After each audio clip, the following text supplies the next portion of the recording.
Man 2.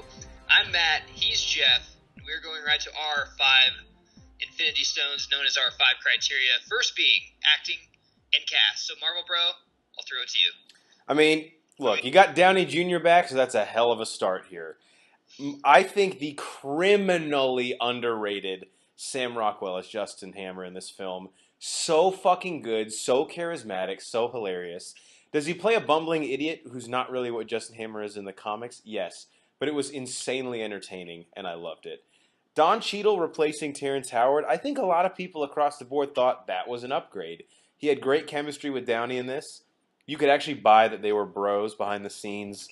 And then, of course, we get introduced to Scarlett Johansson as Black Widow. I'll be honest, I've not been the biggest Scarlett Johansson fan as Black Widow, but I feel like this is her best performance as Natasha Romanoff.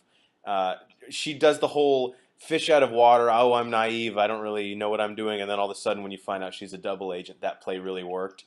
So I really like the cast across the board. Not many changes from the original, but some nice additions. All right, I guess you got everybody, so we'll go right into the story. Oh, wait, never mind. There's one person that we forgot, that Marvel forgot, that everyone forgot. My boy Mickey Rourke's in this fucking movie, who's extremely underutilized. My dude's like Chris Bosh the first year at fucking Miami. Like, why is he there? Like, they don't even know what to do with him. He won, I believe, 2 years before that, was up for an Oscar for The Wrestler. He won, didn't he? And what's great about him is if you ever watch some stuff on YouTube about him and Downey Jr. is they're basically the same guy. They were red hot in the 80s. They did a ton of drugs, drank a ton of alcohol, banged a ton of women, kind of went away for about 10 years, and then started lifting weights and doing steroids and got back into Hollywood. Them out in a bar would be probably the funnest night any of us have ever fucking had. Yeah. There might be some dead hookers left in our way before we come back.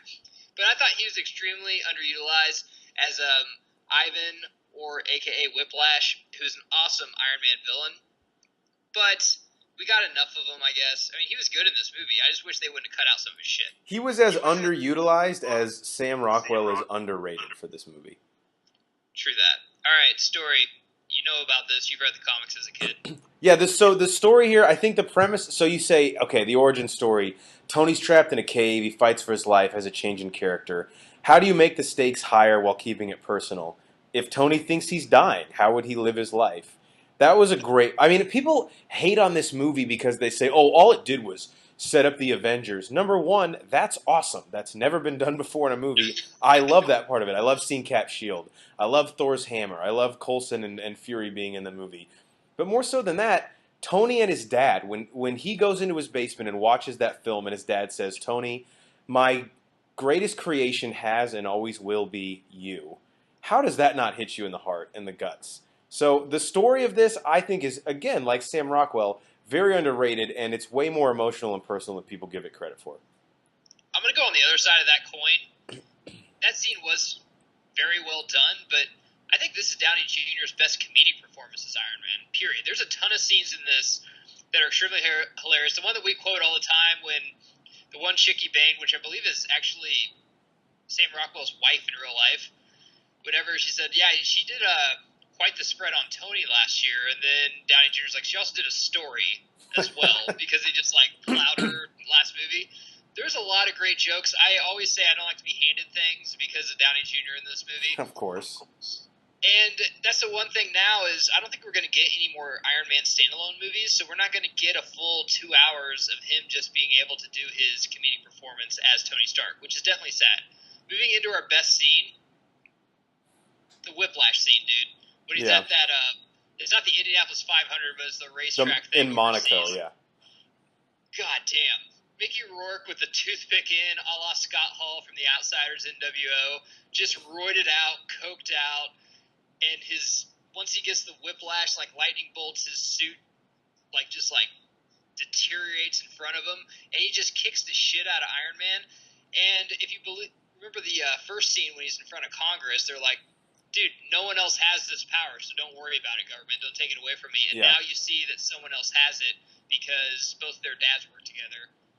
Fantastic scene, fantastically directed. I'll stop and watch it on FX anytime it's played. What about you? My favorite scene, I have to, again, go to a Justin Hammer scene, It's when Rhodey confiscates essentially the War Machine armor, brings it to the Air Force base, and they bring in Justin Hammer to militarize it. That montage, and you know Sam Rockwell is improvising at least half of that. When he pulls out the pistol and says, I can tell this isn't disco enough for you, so I'm going to set it over here. The whole time he has a sucker in his mouth. Guarantee you that was his idea also. It was just an incredible scene. You're laughing the whole time, and that's like him in vintage character as Justin Hammer. Like, he had become him at that point. And even though you're like kind of rooting against it because it's his enemy who's like arming the suit, you're like, this is still hilarious. So that was my favorite scene in the movie. He has the ice cream flown in from like Maine or something. He's like, I like to have my dessert first. It's Italian. You got an appetite too, apparently, for Tony Stark. For Tony Stark. All right, right into impacts on pulp culture. This is my favorite Iron Man movie. I don't know if it's the best one. It's definitely not the best one. One is, but this is my favorite one just because of Mickey Rourke. I love Mickey Rourke. I love everything he's in, from Barfly to the wrestler, the Marlboro Man, to the wrestler, to like pretty much everything he's in. So this is my favorite one, but it's definitely forgotten. I don't know if you could take it out and still have the MCU make sense, like some of the other movies that we've talked about. But I feel like it's totally forgotten. It was underutilized. And for a trilogy where The Dark Knight and Star Wars, the second one is probably arguably the best one, I thought this one really fell short for me. What about you? Yeah, so my personal opinion is that this movie is really, really underrated and shit on for no reason. But the fact of the matter is, the public perception as far as impact on pop culture is that this movie sucks. Most people thought that. I don't understand why. Their complaints are that it set up the Avengers. Okay, I'm still waiting for you to name something negative about it. So I don't get it. I like this movie a lot, but the general impact on pop culture is not positive. Sorry, I was taking a drink. Rewatchability. It's on FX a lot. It's on FX more than the first one. They're showing more of the third one now because, I guess they got the rights to it and stuff. It's on FX, so I'll watch it. I don't own it on DVD. If I did, I don't know if I'd reach for it too much, just because we're getting kind of MCU oversaturation now, where the problem is they're making too many probably great movies, that some of these movies that, are probably B-plus movies are just getting lost in the shuffle. I'm not going to grab this before I go watch Guardians or Doctor Strange or Spider-Man Homecoming and the original Iron Man or Avengers or any of that. So I think that's a problem, but for me, maybe once a year. Yeah, sadly, I like this movie, but I mean, it's probably like 10th or 11th on my list of Marvel movies I would want to go back and rewatch. There's just not as many great or like longer action set pieces, and the comedy in it is great and it is hilarious. But I think you and I are it's almost a victim of its own success. We quote this movie probably once a day to each other in some capacity, so we've kind of beat it to death on our own. So it's a good movie. I enjoy it a lot more than most people, but rewatchability, it's definitely like the bottom third of MCU films for me. Some people might say Ant-Man, but I think this is the funniest Marvel movie. Yeah, I do too. Just because it's my type of humor with, making fun of drinking and, I guess having one-night stands with reporters or something. I don't know, I'm a sick fucking person. Okay, we've been the Bro4 Squad. Website is bro4squad.com. Blogs, Hall of Fame on there. Twitter at Bro4 Squad. Tweet us questions. We will answer them on air. And please subscribe to us on YouTube and iTunes.